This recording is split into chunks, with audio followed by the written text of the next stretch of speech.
नमस्कार। आज हम इस वीडियो में कक्षा 11 हिंदी पाठ्यपुस्तक के काव्यखंड का पहला पाठ, जिसका के शीर्षक साखी है, इसका अध्ययन करेंगे। साखी का तत्सम शब्द साक्षी होता है, जिसका अर्थ है गवाह या कोई साक्ष्य, सबूत।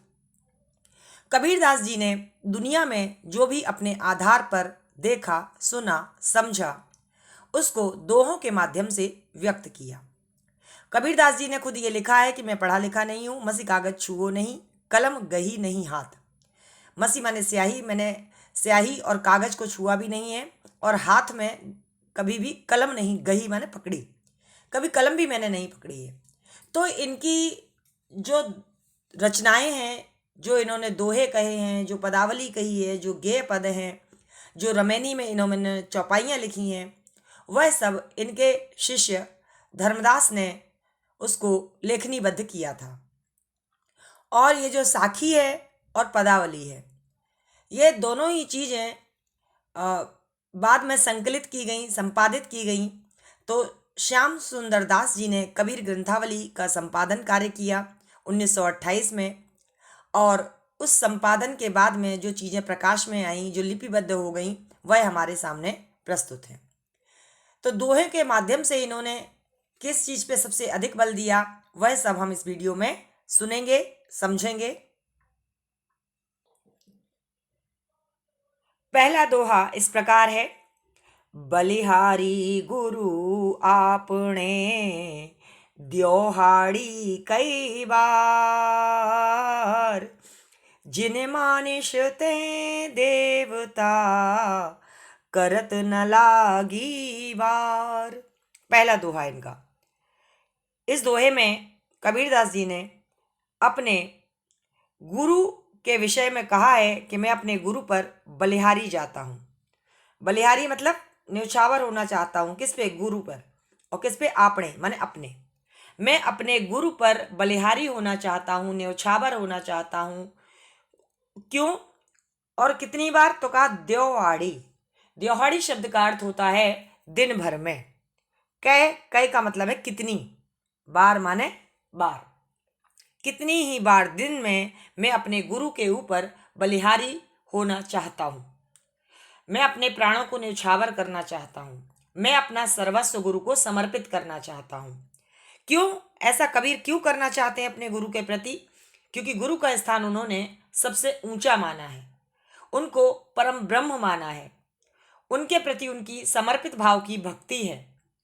और कहते हैं, आगे कहते हैं, क्यों ऐसा करना चाहते हो? कि जिन मानुष तय देवता, जिन माने जिन्होंने मुझे, मानुष माने मनुष्य से, देवता बनाने में, जिन्होंने मुझे मनुष्य से देवता बनाने में करत न लागी बार। बार माने देर नहीं की, न लागी माने उन्होंने मनुष्य से देवता बनाने में मुझे थोड़ी सी भी देर नहीं की।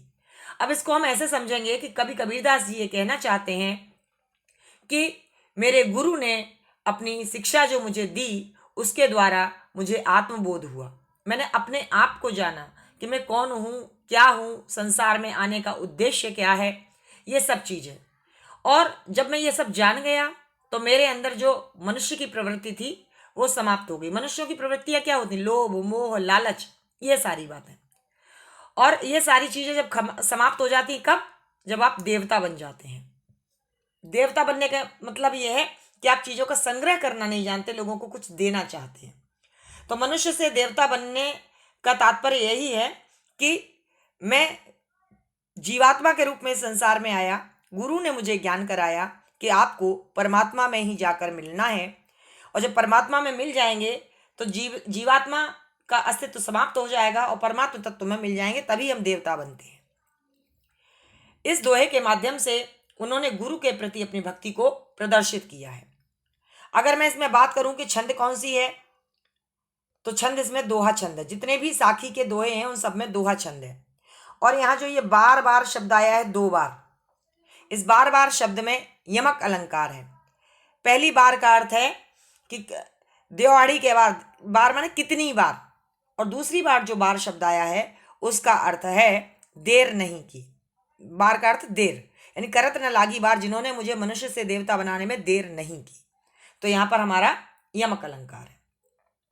दूसरी बात, रस कौन सा है? तो यहाँ पर शांत रस है। कबीर की भाषा कैसी है? तो जो भी उनकी जितने भी साखी के दोहे हैं उन सभी में सदुक्कड़ी भाषा होगी। सरल भाषा है, सुबोध है, हम आसानी से इसको समझ सकते हैं। और जो शैली है वह मुक्तक काव्य शैली है। और इसके अलावा अनुप्रास अलंकार है, जैसे ता ता वर्ण की आवृत्ति, ते ता त, यहाँ पर भी ता वर्ण की आवृत्ति। अनुप्रास अलंकार कई प्रकार का होता है, वृत्त्यानुप्रास, श्रुत्यानुप्रास, लाटानुप्रास, छेकानुप्रास। तो इसमें अनुप्रास अलंकार भी है। अगर मैं गुण की बात करूं तो प्रसाद गुण है, और शब्द शक्ति जो है वो अभिधा और लक्षणा। अभिधा तब शब्द शक्ति का प्रयोग होता है जब किसी भी बात को हम सीधे सीधे कह देते हैं, और लक्षणा शब्द शक्ति वहां प्रयुक्त होती है जहां लक्ष्यार्थ करके बात कही जाती है। तो साधारण शब्दों में तो वो कहते हैं कि मेरे गुरु पर मैं दिन में न जाने कितनी ही बार न्यौछावर होना चाहता हूँ, जिन्होंने मुझे मनुष्य से देवता बना दिया, और इस कार्य को करने में उन्होंने थोड़ी सी भी देर नहीं की। ये हमारी शब्द शक्ति हो गई अभिधा। और लक्षणा के माध्यम से उन्होंने बताया कि मेरे गुरु ने मुझे आत्मबोध करा दिया, जिन्होंने मुझे जीवात्मा को परमात्मा से मिला दिया, जिन्होंने संसार से हमें मुक्ति दिलाने का रास्ता बता दिया, जिससे कि मैं खुद स्वयं ब्रह्म स्वरूप हो गया। ऐसी बातें जब कोई कवि अपनी कविता में, दोहे में, छंद में करता है तो वहाँ हमारी लक्षणा शब्द शक्ति का प्रयोग होता है। अब और रस हमने आपको पहले ही बता दिया, शांत रस, जिसका स्थायी भाव निर्वेद है। दूसरा दोहा इस प्रकार से है, सतगुरु की महिमा अनंत, अनंत किया उपगार, लोचन अनंत उघाड़िया, अनंत दिखावण हार। अब इस दोहे के माध्यम से कबीर बताते हैं कि सतगुरु की जो महिमा है वो कैसी है? अनंत। अनंत महिमा मतलब अपार महिमा है, जिसका कोई पार नहीं पा सकता, जिस महिमा का कोई अंत नहीं है। और क्या है? अनंत दिखाव, अनंत किया उपकार। उपकार से मतलब है उपकार, और मेरे गुरु ने मुझ पर अनंत उपकार किए हैं, असीमित उपकार किए हैं। आगे कहा कि लोचन अनंत उघाड़िया। लोचन माने नेत्र, और अनंत मतलब नेत्र हमारे साधारण दृष्टि होती है, कुछ दूर तक देखते हैं, और जब अनंत लोचन हो जाते हैं, अनंत अर्थात दिव्य दृष्टि जब हमें प्राप्त हो जाती है, तो वो जो नेत्र थे वो उघाड़िया माने खोल दिए। किसने? गुरु ने। यानी उन्होंने मेरी दिव्य दृष्टि खोल दी, अर्थात मुझे ऐसी दृष्टि प्रदान कर दी जिससे क्या हुआ? अनंत दिखावनहार, जिससे अनंत, अनंत का मतलब ईश्वर, ईश्वरीय सत्ता के जिन्होंने मुझे दर्शन करा दिए, मुझे ईश्वर को दिखाने वाले अगर कोई हैं तो वो मेरे गुरु हैं, जिन्होंने मुझे ईश्वर के विराट रूप के दर्शन करा दिए। अर्थात प्रभु की सत्ता से परिचित कराने वाले भी मेरे गुरु ही हैं, इसलिए उनकी जो महिमा है वो अनंत है। अब यहाँ अनंत शब्द 1 बार, 2 बार, 3 बार, 4 बार आया है। तो इस अनंत शब्द में भी क्या है? यमक अलंकार है, क्योंकि पहली बार में सतगुरु की महिमा अनंत है, असीमित है, उन्होंने मेरे पर ऊपर अनंत उपकार किए हैं जिसका कि कोई अंत नहीं है, और उन्होंने मुझे अनंत, लोचन अनंत का मतलब दिव्य दृष्टि प्रदान की, और अनंत दिखावनहार मतलब उन्होंने मुझे ईश्वर का दर्शन कराया। तो अनंत शब्द के कई सारे अर्थ होने के कारण अलग अलग जोड़े से जो शब्द आए हैं, इसलिए यहाँ पर यमक अलंकार है।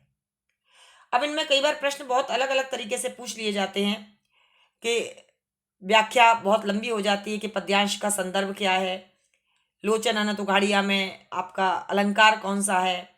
तो इस तरीके से प्रश्नों के उत्तर आपको देने होते हैं। आशा है आप दे लेंगे, समझ लेंगे। आगे अगले दोहे इस प्रकार हैं, दीपक दिया तेल भरी, बाती दई अघट, पूरा किया विसाहुणा, बहुर न आवो हट। इस दोहे के माध्यम से कबीरदास जी कहते हैं कि जो मेरे गुरु हैं, उन गुरु ने मुझे एक दीपक दिया, और वो जो दीपक है वो कैसा दीपक दिया? उन्होंने कहा ज्ञान रूपी दीपक दिया, और उसमें तेल भर दिया। तेल कैसा भर दिया? भक्ति रूपी तेल भर दिया। और बाती दई अघट, घट माने घटने वाली और अघट माने जो कभी न घटे, अर्थात सदैव के लिए बनी रहे, ऐसी बाती, कभी न घटने वाली बाती। ये चीज मुझे दे दी है। अब क्या हुआ, पूरा किया विसाहुणा। विसाहुणा माने होता है व्यापार। व्यापार कैसा व्यापार, यानी कि जब हमारे पास कोई चीज खत्म हो जाती है तो हम उसको खरीदने के लिए या बेचने के लिए, खत्म हो जाती है तो हम क्या करते हैं, उसको लेने के लिए जाते हैं। और अगर हम विक्रेता होते हैं तो हम बेचने के लिए जाते हैं। कभी खरीदने वाले बनते हैं, कभी बेचने वाले बनते हैं। ऐसे ही आवागमन का चक्र हमारा लगा रहता है। कहाँ, हट, हट माने बाजार में। बाजार में हम आते जाते रहते हैं, व्यापार करते रहते हैं, चीजें खत्म होती हैं तो लेने जाते हैं। लेकिन अगर आपको कभी कोई ऐसी चीज मिल जाए कि जो कभी समाप्त ही ना हो, जब समाप्त नहीं होगी तो क्या आपको बार बार बाजार जाने की आवश्यकता होगी? शायद नहीं। तो कबीरदास जी इस दोहे के माध्यम से ये बता रहे हैं कि मेरे गुरु ने साधना करने वाले मुझ जैसे लोगों को क्या किया है, ज्ञान रूपी दीपक दिया, जिसमें भक्ति रूपी तेल भर दिया, और क्या किया, बाती दई अघट, और कभी न घटने वाली बत्ती उस दिए में डाल दी। ज्ञान मिल गया, भक्ति मिल गई, और वो भक्ति ऐसी भक्ति मिली जो कभी समाप्त होने वाली नहीं थी। जब ये चीजें हमें मिल गई तो क्या मुझे हट माने संसार रूपी सागर में बहुरी न आबो, दोबारा से नहीं आना पड़ेगा। संसार रूपी सागर में दोबारा से नहीं आऊंगा, क्योंकि मेरे ईश्वर ने, मेरे गुरु ने क्या कर दिया है, पूरा किया विसाहुणा। यानी कि जो खरीदने का और सामान बार बार लाने का जो व्यापार मैं करता था, वो व्यापार से मुझे मुक्ति दिला दी। अच्छा, दूसरा इसका अर्थ क्या है? दूसरा अर्थ ये है कि प्रभु को प्राप्त करने के सारे तरीके मुझे मेरे गुरु ने बता दिए और कहा कि भगवान का नाम जप करो, और नाम जप करने से ही तुम्हें मुक्ति मिल जाएगी। तो तुम जब मुक्ति मिल जाएगी तो पुनः संसार रूपी सागर में तुम्हें नहीं आना पड़ेगा। तो यहाँ पर पुनर्जन्म में विश्वास की बात कबीर मानते हैं और कहते हैं कि जब हमारे पास ज्ञान हो जाता है तो हम मोह माया में नहीं पड़ते और प्रभु की भक्ति में ही ध्यान लगाते हैं, जिससे हमारा पुनर्जन्म नहीं होता और हम प्रभु के समीप पहुंच जाते हैं। तो यहाँ पर कई जगह रूपक अलंकार है, क्योंकि ज्ञान रूपी दीपक, भक्ति रूपी तेल, कभी न घटने वाली बाती दे दी, और संसार रूपी बाजार में मुझे नहीं आना पड़ेगा। भगवान ने मेरे विसाहुणा माने आवागमन का जो चक्र था, बार बार आना जाना जो लगा रहता था, उससे मुझे मुक्ति दिला दी, वो पूरा कर दिया। अब मैं बार बार संसार में नहीं आऊंगा। आगे का दोहा इस प्रकार से है, बूढ़े ते परे उबुरे, गुरु की लहरे चमंकी, भेरा देखा जर जरा, उतरी पड़े फरंगी। इस दोहे के माध्यम से कबीर कहते हैं कि मैं इस संसार रूपी सागर में बूढ़े थे, बूढ़े थे का मतलब डूबा हुआ था।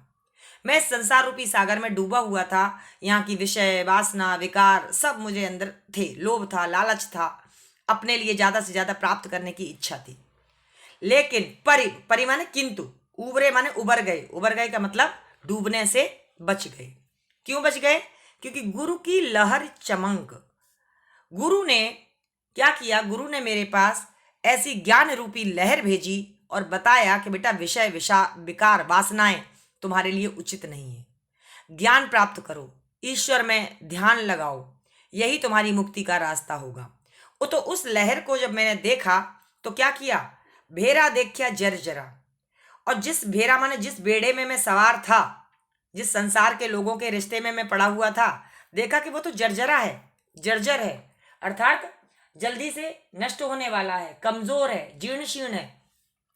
जब मुझे ये बात पता चली कि जिसको मैं लोभ, मोह, क्रोध के कारण आपस में संबंध बनाता हूँ कि ये मेरी पत्नी है, ये मेरे बच्चे हैं, इन सब के कारण मैं माया मोह में पड़ा रहता हूँ, तो ये जर्जरा बेड़ा है, ये एक जीर्ण शीर्ण नाव है, इस नाव पे अगर मैं सवार होऊंगा तो निश्चित ही मैं डूब जाऊंगा। तो कहा जब गुरु की लहर आई तो क्या हुआ, उतर पड़े फर्रंग, फिर मैं उस नाव से, उस जीर्ण शीर्ण नाव से, अर्थात उस लोभ, लालच, विषय विकारों से मैं तुरंत ही दूर हो गया। उतर पड़ा, फरंक माने होता है तुरंत, तुरंत उछल करके मैं उस नाव से उतर गया और मैंने प्रभु का ध्यान लगाना शुरू किया, मैंने नाम जप करना शुरू किया, जिससे कि मैं इस संसार रूपी सागर से मुक्त हो सका। आगे का दोहा इस प्रकार से है, चिंता तो हरि नाव की और न चिंता दास, जय कछु चित वे राम बिन सोई काल की पास। इसके माध्यम से कबीरदास जी कहते हैं कि जो ईश्वर का चिंतन करते हैं वही लोग इस संसार रूपी सागर को पार कर पाते हैं। तो इस दोहे में भी वो कहते हैं कि जो लोग ईश्वर के नाम का स्मरण करते हैं वह परमात्मा में विलीन हो जाते हैं, मिल जाते हैं और जीवन मरण के चक्कर से मुक्ति प्राप्त कर लेते हैं। तो कभी कहते हैं कि इस संसार में जो संसार है वो हमेशा नष्ट होता है। संसार जो शब्द है सम उपसर्ग पूर्वक श्री धातु से बना है, जिसका अर्थ है निरंतर चलना, खिसकना, एक जैसा जो नहीं रहता, जो नष्ट होता रहता है प्रतिक्षण प्रतिपल। तो कभी कबीरदास जी कहते हैं कि इस नासवान संसार में केवल चिंतन करना ही होना चाहिए सार जीवन का। अर्थात यदि कोई व्यक्ति जो है वो चिंता करता है किसकी, हरि नाम की, हरि रूपी नाम की या हरि रूपी नाम की चिंता करता है, और न चिंता दास, जो ईश्वर के वास्तव में दास हैं, भक्त हैं, तो उनको केवल एक ही चिंता रहती है कि प्रभु का नाम सुमिरन किया जाए, स्मरण किया जाए, इसी बात की वो चिंता करते हैं। और जो भी ईश्वर के सच्चे भक्त होते हैं उनको और कोई सांसारिक चिंताएं परेशान नहीं करती। हम सब लोग जो साधारण मनुष्य हैं, हम सब लोगों की क्या आदत है कि आज हमारा ये काम नहीं हुआ तो चिंता कर ली, आज टेंशन हो गई, आज वो काम नहीं हुआ, आज कोई ऐसी बच्चे ने कुछ हरकत कर दी जिसके कारण परेशानी में, हम सब इन सब चीज़ों की चिंता करते हैं। लेकिन जो ईश्वर के सच्चे भक्त होते हैं उन्हें केवल दिन भर में एक ही चिंता रहती है, और वो क्या चिंता रहती है कि भगवान का नाम लेना चाहिए और भगवान का ही चिंतन करना चाहिए। इसके अलावा हमें और कुछ भी नहीं करना है। सामान्य वस्तुओं का चिंता जो भगवान का भक्त है वो नहीं करता। और कहा, जे कछु चितवे राम बिन, यदि ईश्वर के भक्त राम के अलावा किसी अन्य सांसारिक वस्तुओं का चिंतन करते हैं तो क्या होता है, सोई काल की पास। सोई माने तुरंत ही, वैसे ही वो लोग काल, काल माने अर्थात मृत्यु, तो मृत्यु के पास पहुंच जाते हैं, मृत्यु के जाल में फंस जाते। पास माने जाल भी होता है, तो तुरंत ही वो लोग मृत्यु रूपी जाल में फंस जाते हैं। मृत्यु रूपी जाल में फंसने का मतलब क्या है, मरेंगे फिर पुनर्जन्म लेंगे, मरेंगे फिर पुनर्जन्म लेंगे। लेकिन यदि ईश्वर का चिंतन करेंगे, ईश्वर का नाम लेंगे, ईश्वर के अंदर ही समा जाएंगे तो उनको आवागमन के चक्कर से मुक्ति मिल जाएगी। तो जो सच्चे ईश्वर के भक्त हैं उन्हें केवल एक ही चिंता होती है, वो चिंता होती है भगवान के नाम को लेने की। इसके अलावा उन्हें और कोई चिंता नहीं होती। अगला दोहा इस प्रकार से है, तू करता तू भया मुझ में रही न हूं। यहाँ जो मैं शब्द है उस पे दो मात्राएं हैं। इस मैं का सही शब्द जो आप लिखेंगे यहाँ पे वो एक मात्रा वाला होगा मैं। तो एक मात्रा वाला जो मैं होगा उसमें क्या होगा, दोबारा लिख देती हूँ, ये शब्द यहाँ लिखने में नहीं आ रहा। ये जो मैं का मतलब होता है मैं यानी आई, और ये वाला जो मैं है वो एक मात्रा वाला ऐसे। तो इसको दोबारा पढ़ती हूँ, तू करता तू भया मुझ में रही न हूँ, बारी फेरी बल गई जित देखूं तित तू। कबीरदास जी कहते हैं कि इस दोहे के माध्यम से वो बताते हैं कि तू करता तू भया, मेरे गुरु ने मुझे ईश्वर के नाम जप को जपने के लिए कहा था। तो ईश्वर के नाम का निरंतर जाप करने से क्या हो गया, मैं तू भया, मैं तुझ जैसा हो गया, ईश्वर जैसा हो गया, ईश्वर में मिल गया। अर्थात क्या हुआ, मुझ में रही न हूं, मेरे अंदर हूं का मतलब हूं मतलब अहंकार, मैं, अहम की भावना। तो मेरे अंदर जो अहंकार की भावना थी, मेरे अंदर का जो मैं भाव था वो क्या हो गया, समाप्त हो गया। और क्या हुआ इसके अलावा, बारी फेरी बल गई। बारी फेरी बल गई का तात्पर्य क्या है कि जब मैंने जीवन रूपी जन्म मरण के चक्कर से मुक्ति प्राप्त की तो मेरे आवागमन का चक्कर जो था वो समाप्त हो गया। अब क्या हुआ, जित देखूं तित तू, अब मैं जिधर भी देखता हूं उधर मुझे ईश्वर के ही दर्शन होते हैं। अर्थात मुझे संसार रूपी जो बंधन थे उनसे छुटकारा मिल गया और अब मैं जहां देखता हूं वहां परमात्मा के ही दर्शन मुझे होते हैं, हर जगह परमात्मा ही दिखाई देते हैं। कहने का तात्पर्य यह है, आपका चिंतन जैसा होगा आप वैसे ही हो जाएंगे। आप परेशानियों का चिंतन करेंगे आप परेशान हो जाएंगे, आप खुशियों का चिंतन करेंगे आप खुश हो जाएंगे, आप ईश्वर का नाम का चिंतन करेंगे आप ईश्वर जैसे हो जाएंगे, आपके अंदर सद्गुणों का विकास होगा। तो आपका चिंतन शुद्ध होना चाहिए, इस बात के विषय में भी कबीर ध्यान आकृष्ट करना चाहते हैं। और इसमें भी जो रस होगा वो शांत ही है, भाषा सभी जगह सदुक्कड़ी है। अलंकार यहाँ पे एक तो आपका प्रभु जैसा हो जाना, प्रभु का रूप हो जाना, तो यहाँ तदगुण अलंकार है। तदगुण मतलब उसी जैसा हो जाना, जैसा आपका चिंतन है वैसे ही आपका हो जाना। और शब्द शक्ति की बात करूं तो यहाँ पर लक्षणा शब्द शक्ति है, लक्ष्यार्थ के माध्यम से बताया गया है कि ईश्वर का नाम लेते लेते मैं ईश्वर ही हो गया, ईश्वर के रूप में ही परिवर्तित हो गया, अब मेरे अंदर का अहम भाव समाप्त हो गया, यानी अलग से मैं कुछ भी नहीं हूं, जो भी है वो ईश्वर का ही है। और बारी फेरी बल गई, यानी बार बार जो एक फेरा लगाते थे वह इच्छा जो थी वो मेरी समाप्त हो गई, अर्थात आवागमन के चक्कर से मुझे मुक्ति मिल गई। अब मैं जिधर भी देखता हूं उधर मुझे आपके ही दर्शन होते हैं। कबीर सूता क्या करे, काहे न देखे जाग, जाके संग ते बिछुड़िया, ताही के संग लाग। इस दोहे के माध्यम से कबीर कहते हैं कि हे मनुष्यों, आप लोग सूता मतलब क्यों सो रहे हो, और सोते हुए तुम क्या करना चाहते हो। काहे न देखे जाग, जाग का मतलब जाग करके चैतन्य होकर के तुम क्यों नहीं देखते कि जीवन में आने का उद्देश्य क्या है। क्यों सो रहे हो संसार रूपी सागर के बहम में कि संसार मिल गया, पति है पत्नी है बच्चे, इन सब में क्यों लग गए हो। और कहा कि तुम्हें करना क्या है, तुम्हें जागना है। क्यों जागना है, तुम्हें ये भगवान के पास से तुम बिछुड़ गए हो, अलग हो गए, तो तुम उसी के संग में तुम्हें मिलना है पुनः दोबारा। कहते जाके संगते बिछुड़िया, तुम जिस ईश्वर से, जिस परमात्मा से जो तुम्हारी जीवात्मा है वो बिछुड़ गई है, तुम्हें ताही के संग लाग, तुम्हें उसी के संग लग जाना चाहिए। अर्थात इतना भगवान का भजन करो, इतना जाप करो कि ईश्वर तुम्हें अपने चरणों में स्थान दें और आवागमन के चक्कर से तुम्हें मुक्त कर सके। तो अज्ञानता में सो कर तुम अपने समय को नष्ट न करो, उठो, जागो, जागरूक हो, चैतन्य हो, प्रभु के नाम का स्मरण करो। और जिस जीवात्मा को परमात्मा से अलग करने का कार्य हुआ है, अर्थात तुम्हें संसार रूपी सागर में आए हो, तो उस कार्य को पूरा करो, जिससे बिछड़े हो उससे मिलने का प्रयास करो। और उससे मिलन तुम्हारा तभी हो पाएगा जब तुम सांसारिक जो रिश्ते नाते हैं उसको तोड़ पाओगे और प्रभु में ध्यान लगा पाओगे। आगे कहा गया के सो कहे कहे कुकिए, ना सोइए असरार, रात दिवस के कुकड़े, कबहू लगे पुकार। केसो कह कह कूकिए, केसो मतलब केशव, केशव कह कह करके क्या करिए, कूकिए, निरंतर जाप करते रहिए, लगातार प्रभु के नाम का सुमिरन करते रहिए, रट लगाते रहिए। ना सोइए असरार, असरार का मतलब यानी कि अचेत अवस्था में न पड़े रहिए, आलस्य में न पड़े रहिए, चैतन्य बन जाइए, सोइए मत, और दिन भर भगवान का नाम जाप करिए।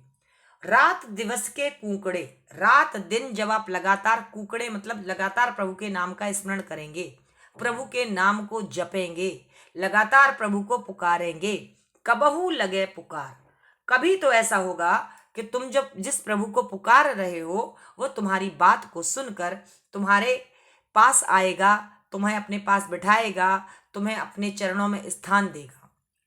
कभी कभी घर में बालक भी बहुत बार माँ को बुलाता रहता है, एक बार माँ अनसुना करती है, 2 बार अनसुना करती है, 3 बार अनसुना करती है, लेकिन जब बच्चा लगातार मम्मी मम्मी मम्मी की रट लगा लेता है तो एक आध बार तो मम्मी बोलती हाँ बेटा बताओ क्या बात है।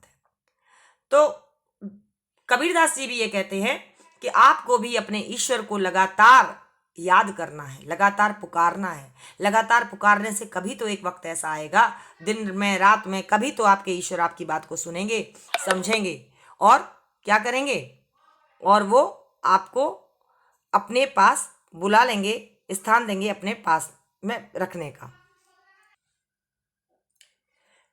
लंबा मार्ग दूरी घर, बिकट पंथ बहुमार,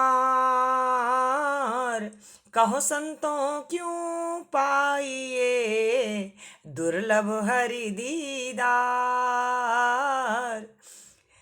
इस दोहे के माध्यम से कबीरदास जी कहते हैं, क्या कहते हैं कि लंबा मार्ग दूर घर। ईश्वर को जो प्राप्त करने का जो मार्ग है, जो रास्ता है, वो कैसा है? लंबा है। मार्ग माने रास्ता, और घर उनका कहाँ है? दूर घर, और बड़ा दूर उनका ईश्वर का घर है। और बिकट पंथ, बिकट माने जो रास्ता है वो बड़ा बिकट है, बड़ा भयंकर रास्ता है। और बहुमार, बहुमार का मतलब है कि रास्ते में लोभ, लालच, विषय विकार, ये सब तुम्हें उस ईश्वर तक पहुंचने नहीं देंगे, तुम्हारे रास्ते की रुकावट बनेंगे। कहो संतों क्यों पाइए, हे संतों आप ही बताइए कि कैसे आप उस ईश्वर को प्राप्त कर पाएंगे। दुर्लभ हरि दीदार, दुर्लभ मतलब कठिनता से प्राप्त करने योग्य हरि का दीदार है। यदि आप हरि को देखना चाहते हैं, यदि आप प्रभु को देखना चाहते हैं, तो उनका दर्शन इतना आसान नहीं है। कहने का तात्पर्य यह है, कबीरदास जी ये कहते हैं कि जो प्रभु की प्राप्ति का मार्ग है वह कठिनाइयों से भरा हुआ है।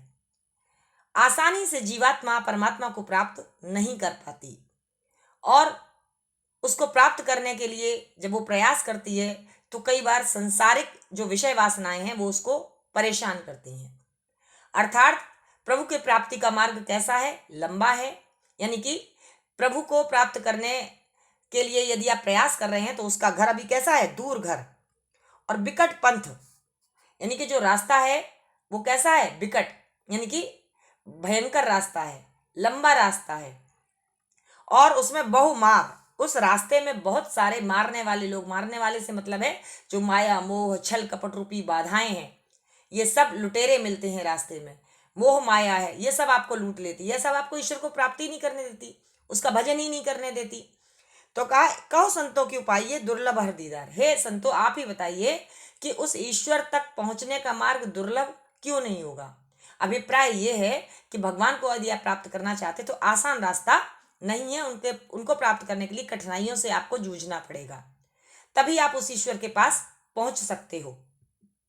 अगले दोहे में कहा गया, यह तन जारो मसी करो, लिखो राम का नाम, लेखनी करूं करंक की, लिख लिख राम पठाऊं।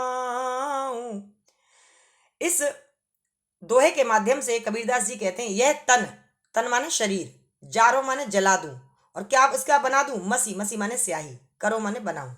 यानी इस शरीर को जलाकर इस शरीर की क्या बना दूं? स्याही बना दूं। और उसके बाद क्या करूं? जब स्याही बन जाए तो लिखो राम को नाम, उस स्याही से मैं राम का नाम लिख सकूं। और जब राम का नाम लिखूंगा तो स्याही तो तैयार है, लेखनी भी चाहिए, अर्थात कलम भी चाहिए जिससे मैं राम का नाम लिख सकूं।